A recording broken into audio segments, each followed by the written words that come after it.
பிஜேபியில் 2% உள்ள அதுவும் கூட்டணி கட்சிகளோடு சேர்ந்து 2% பாமக கூட்டணி. மீதி கட்சியெல்லாம் லெட்டர் பேட் மட்டும் இருக்குது.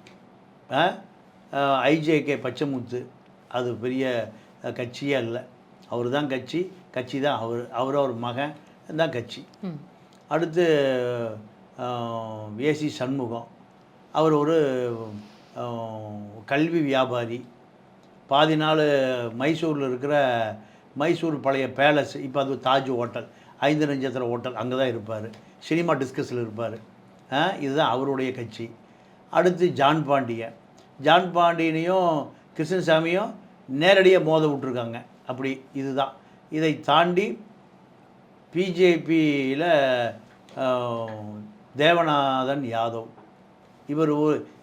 இவர் இப்போ மயிலாப்பூர் ஃபண்டில் எப்போ ஜெயிலுக்கு போகிறாருன்னு தெரியல.